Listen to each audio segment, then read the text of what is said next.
네, 오늘 뭐 슈퍼 주총데이라서 원래 시세 기상도 해줘야 되는데 주총 현장 잠깐 연결해봤고 또 이슈가 등장했으니까 이슈를 점검해 보도록 합니다. 용인대학교 중국학과 박승찬 교수 오늘 급하게 좀 모셔봤습니다. 어서 오십시오. 맞습니다. 네. 자, 미국과 중국 간의 신냉전 시대 그 이면을 들여다보면 첨예하게 지금 뭔가 또 움직여요. 이게 하루 이틀 있었던 일은 아닌데 금융시장에도 수치들이 나타나는 부분이 있고 이슈들이 등장했기 때문에 자, 알래스카에서 미-중 고위급 회담이 결국에는 자기들 입장만 서로 이야기하다가 끝났죠. 네. 그 강도가 셌죠. 좀 강한 발언들. 네, 실제 그걸 들어보면 네. 이게 고위급 회담에서 나올 단어인가라는 정도로 그러다 보니까 난타전. 네, 매체에서는 야 이거 신냉전 간다 이렇게 보는 거고, 그렇죠. 야 이게 입장 차만 확연히 확인하는 자리였다 이렇게 지금 보도를 한 거죠. 근데 그 부분에서 제가 좀 말씀드리고 싶으면 저는 개인적으로 조금 다른 시각을 갖고 있습니다. 그러니까 이번 회담을 처음 가는 건데 나름의 양국 모두 소기의 성과와 과제를 안게 된 기회였다. 그걸 저는 이제 두 가지 측면인데 말씀드리고 싶으면 정치적인 측면과 그다음에 경제적인 측면으로 나눠서 말씀드리고 싶습니다. 네. 정치적인 측면에서는 첫 번째는 양국 모두 자국 내에서 지지율을 올리는 하나의 계기를 마련했다. 미국 입장에서는요. 이제 미국 내에서 바이든 대통령이 그러니까 친중 성향의 정치인이다라고 많이 지금 인식되어 있거든요. 그렇죠. 물론 터졌다. 이번 기회에 이야 다른데라는 인식을 준 거죠. 그렇죠. 미국 여론도 지금 그렇게 지금 가고 있는 것 같고. 센데? 그래. 그러니까 이번에 지금 토니 블링컨 그 국무장관에게도 자랑스럽다. 그래서 막 극진한 칭찬한 이유도 이제 그런 맥락에서 보시면 될 것 같고. 네. 중국 입장에서 결코 나쁘지 않았다. 그 이유는 뭐냐면 일단은 이미 미국이 이런 인권 이슈를 가지고 중국을 공격할 것이라고 보고 있었기 때문에 강력하게 이번에 대응을 한 거죠. 근데 그 입장표명을 했는데 이게 이제 중국 내에서 난리가 난 거죠. 그러니까 중국 14억 인민들을 결집시키는 효과가 된 거죠. 그러니까 SNS를 통해서 이번에 양제스 정치 구원이라든지 네. 왕이 외교부장의 말들이 막 퍼져나오고 있습니다. 양세스 주변에 컵라면 얘기도 막 많습니까? 컵라면 먹으면서 그런 건 아닌 것 같고요. 그래요? 그러니까 지금 전반적인 강한 발언을 했죠. 여러 가지 중에 있는데 미국식의 민주가 있다면 중국에는 중국식의 민주가 있다. 우리가 흔히 왕의 외교부장 같은 경우는 그런 나쁜 버릇은 바꿔야 된다. 이 나쁜 버릇이라는 단어까지 쓰는 것 자체가 그러니까 이게 지금 막 퍼져나가죠. 그리고 퍼져나와서 지금 그 말들이 표현들이 적혀 있는 티셔츠, 우리가 하는 가방 적힌 것들이 지금 중국 타오바오에서 팔려 나오고 있는 것들이죠. 그러니까 성공했다는 거죠. 결집시키죠. 그러니까 정치공학적으로 두 나라 입장에서는 의미가 있는 거였다. 처음 만남치고 어차피 결과는 나오지 않을 거라고 알고 있었기 때문에. 그렇죠. 공동성명 같은 것들. 네. 두 번째 경제적인 측면에서 그럼 나쁘냐? 이게 근데 내부적으로 강론으로 들어가서 보면 이게 분명히 미국 입장에서도 중국과의 관계 개선 및 협력이 분명히 중요합니다. 그러니까 이걸 끌고 가기 위해서는 그래서 이제 계속 이런 인권 이슈를 던지면서 이 접점을 찾으려고 했을 것이다. 네. 만약에 근데 지금 우리가 작년에 미중 간의 관계를 보시면요. 트럼프 대통령이 미국이 이제 중국을 파상공세를 했지만 작년 미중 간의 교역 거래는 전년 대비 8.8% 증가했습니다. 오히려 농산물 거래, 곡물 거래들이 많았죠. 네. 그러니까 누가 글로벌 밸류체인 전통적인 글로벌 밸류체인에 있어서는 미국과 중국이 말처럼 쉽게 떨어지기가 쉽지 않다라는 것을 확인한 거죠. 그렇다면 우리가 얻을 수 있는 것을 얻어가면서 이제 공격을 해야 되겠다. 그래서 이제 우리가 안을 들여다보지는 않았지만 향후의 미중 무역 협상 1단계 점검, 그다음에 다음 버전은 어떻게 갈 것이냐는 것은 좀 더 우리가 지켜봐야 되겠지만 너무 우리가 지금 부정적으로만. 하지만 지금 보셨다시피 신냉전의 방향은 분명히 걸어가고 있다. 네. 왜 자기 입장차들, 자국의 이익을 이야기하는 거잖아요. 근데 그게 예전에는 조금 언쟁으로 많이 비춰지는 형태였는데 이제 리얼한 부분들, 산업에서 실제 대립하는 것들이 명확해지고 있어요. 이제 반도체입니다. 네. 중국 보통 이제 도광양회라고 하잖아요. 네. 그 등수평이 얘기했던 힘을 숨기고서는 때를 기다려라. 이게 이제 중국의 약간 그런 포석이었는데 요즘은 굴기. 이제는 못 견뎌. 이제 나가야 돼. 그래서 굴기라는 게 등장했는데 미국이 똑같이 굴기. 야, 니네만 뭐 있니? 우리도 있다. 그래서 인텔을 위시한 이 반도체 라인업들이 등장을 했어요. 이건 어떻게 지금 봐야 될까요? 사실 이것도 그 바이든 행정부가 들어서기 전에 이미 이제 분석이나 기존에 했던 여러 가지 이제 매체들 이야기들을 이제 정리해 보면 이렇게 네. 갈 것으로 사실 예견은 되어 있었던 겁니다. 근데 그 이유는 뭐냐면 이 트럼프 때 이렇게 제재를 하고 해봐야 한계가 있다는 걸 느꼈거든요. 예, 그러니까 기업들 입장도 있기 때문에 그렇다면 우리가 전반적인 미국 주도의 이 반도체 공급망을 깔겠다라는 게 지금 핵심이거든요. 이게 중장기적인 접근입니다. 그렇게 가지 않으면 계속 똑같이 될 수밖에 없다라는 것들이죠.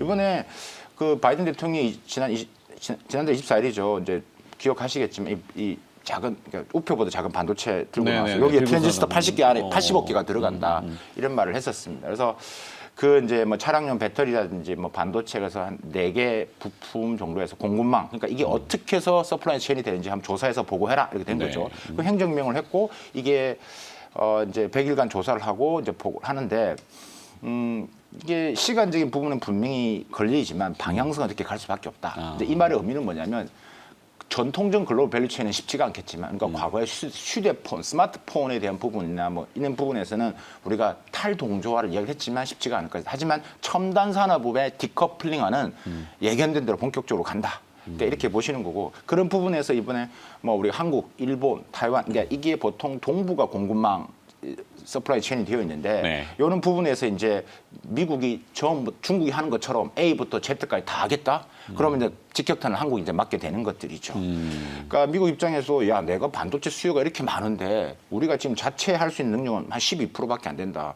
이걸 해야 된다. 그래서 기업 인센티브 주고 미국으로 들어와라.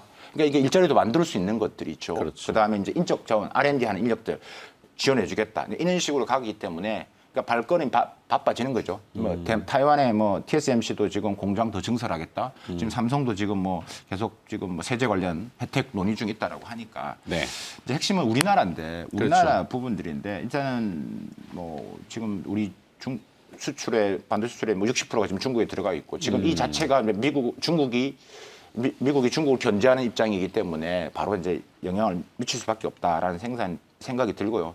일단 타이완하고 한국 기업에 이제 의존하지 않는 완벽한 생산 능력을 갖추겠다고 타임테이블이 구체화되고 있기 때문에 우리도 이제 거기에 대한 부분. 근데 사실 이게 그 전에 나왔던 내용이 있기 때문에 어느 정도의 이제 뭐 장기적인 뭐 어려움은 있겠지만 중장기적으로는 또 우리가 그만큼 기업들이 대응하는 측면에서 좀 변화는 크지는 않을 거다 저는 생각합니다. 일단 판세를 읽어야 우리가 대응을 할 수 있기 때문에 그렇잖아요. 그러니까 정리가 되는 거 보면은. 과거에는 그냥 이 해외 생산 기지들, 특히 이제 중국, 뭐 아시아 쪽을 위주한 스마트폰에 들어가는 반도체들은 좀 속된 말로 내까지는 않는데 거기에 또 5G라고 하는 통신 쪽도 내까지는 않는데 그랬더니 와 중국의 화웨이가 막 등장하고 잠식해 들어오는 게 심상치 않다 보니 이제는 이제 모빌리티. 자동차에 들어가는 반도체와 6G라고 하는 그리고 또 우주라는 개념으로 정의했을 때는 이제 미국의 패권을 가져가겠다. 이건 전쟁 선포한 거라고 저는 보는데. 그렇죠. 그런 부분에 있어서의 이제 확실한 디커플링 이야기는 될 수밖에 없기 때문에 우리의 입지가 이제 과거에 이제 중간적인 측면에서 밸류 체인에 기여했던 한국이 이제 방향성을 잘 설정하지 않으면 어려움이 있는 거죠. 자, 미국 증시 퇴출 규정이 시행이 됐어요. 뉴욕 상장되는 중국 주식들은 좀 타격을 받나요? 그렇죠. 이게 뭐 일단 근데 결론적으로 말씀드리면 단기적으로는 벌써 지금 나타나고 있잖아요. 지금 뉴욕 증시에 상장되어 있는 바이두나 알리바바나 텐센트 같은 경우도 이미 지금 주가 하락을 하고 있고 홍콩 증시에 연관되어 있는 상장된 뭐 알리바바나 텐센트도 지금 하락을 하고 있는 상태입니다.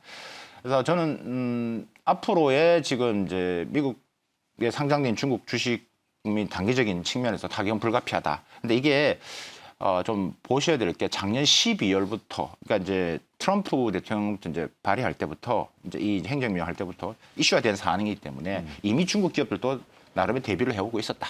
말씀드릴 수 있을 것 같고. 근데 이게 중장기적으로 정시나 우리 경제에 어떤 타격을 미칠 것인지 저는 그다지 오래 갈 것으로 보지 않는다. 왜냐 그러면 예견된 수순 이게 이제 외국 회사 문책법이라는 건데요. 이게 이제 뭐 중국 기업들 회계 부분에서 문제가 많기 때문에 더 까다롭게 하겠다. 그러니까 딱 뭐 까다롭게 하겠다라는 것은 일단은 뭐 더 이상 힘들게 하겠다라는 게 딱 드러내고 한 말이기 때문에 그래서 중국 기업들이 이제 뭐 중국 예탁증서 우리 CDR이라고 하는 네. 그 발행을 통해서 본토 회기, 그러니까 커초항반으로 옮겨가는. 그래서 지금 분위기가 미국에 상장돼 있는 중국 기업들의 본토 회기, 홍콩으로 가는 것들이 지금 점점점 빨라지고 있고 중국 정부도 문을 열고 야, 안 되면 들어와. 그러니까 일단은 미국보다 중국에서도 지금 커초항반을 통해서 지금 뭐 자금을 지금 모을 수 있는 게 또 많아졌기 때문에 그래서 이제 그런 측면에서 보시면 될 것 같고 뭐 이렇게 이번 이슈는 큰 틀에서 뭐 단기적인 충분히 있지만 중장기적인 부분에서는 크게 영향을 미치지는 않을 것으로 저는 보고 있습니다. 그렇죠. 뭐든지 과감하게 시행을 하려면 뭐 손자병법에도 나오나요? 뭐 적을 어떻게 하려면은 나의 무엇도 내주어야 된다. 뭐 이런 것처럼 자기 발등을 잘못하면 찍을 수도 있기 때문에. 그렇죠. 근데 공교로운 시점에 공교로운 그 이벤트가 등장했는데 북한이 미사일을 또 발사했습니다. 뭐 단거리 탄도 미사일로 현재 추정이 되고 있는데 이게 또 중국의 어떤 액션이 뒤에서 없지 않고서는 단독으로 행동했다라고 추정하기 좀 어려울 것 같은데 이 대만에 대한 무력 시위 가능성도 지금 얘기하고 있잖아요. TSMC라고 하는 반도체 회사 때문에. 또 한국을 향해서는 이렇게 또 움직이는 분들이 있는데 어떻게 봐야 될까요? 지금 이게 상황이 매우 복잡하게 흘러가고 있습니다. 지금 그래서 오늘 지금 저희가 하는 방송에 매우 의미가 있는 게 네. 지금 알래스카 이후로 지금 지금 미국의 발걸음이 빨라지고 있죠. 그러니까 지금 일본, 한국, 그다음에 또 중국 알래스카에서 만났고 그다음에 유럽 가고. 그러니까 지금 이거 끝나자마자 지금 중국 외교부장은 돌아가자마자 러시아 외교부 장관 만났고. 네.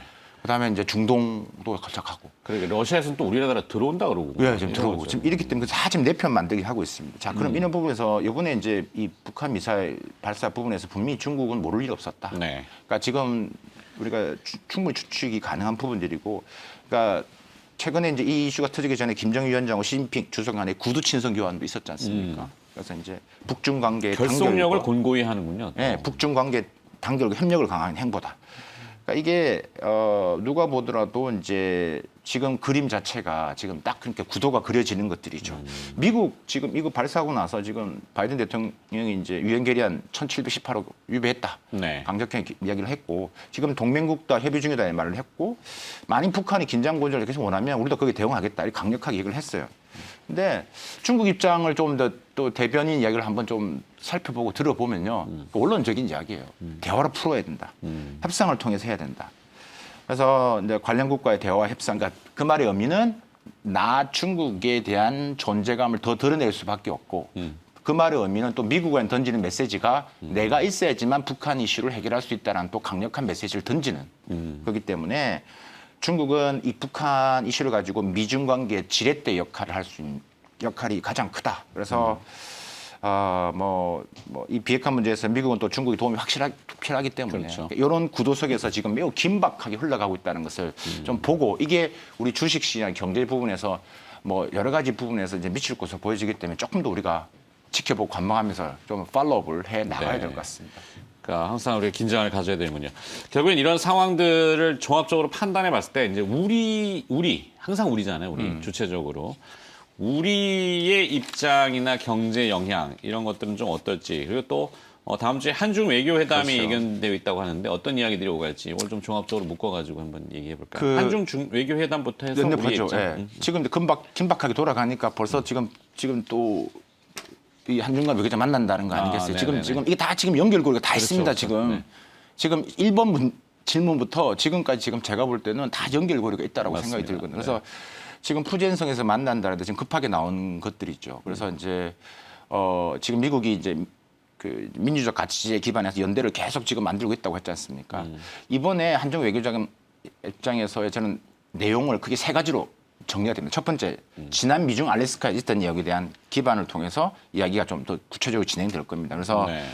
알래스카 회담에서 블링컨 장관이 뭐라고 했냐면 내가 이 자리에 오기 전에 일본하고 한국 거쳐서 왔다. 오늘 지금 중국과 만나는 이것들에 대해서 일본과 한국 딱 거론되어 있습니다. 네. 매우 걱정과 우려를 가지고 지켜보고 있다. 그러니까 중국 입장에서는 이건 뭐지? 이래 되는 거죠. 말 한마디 한마디 곱씹어 봐야 돼요. 예, 예. 그러니까 지금 제가 그 전문을 다 봤거든요.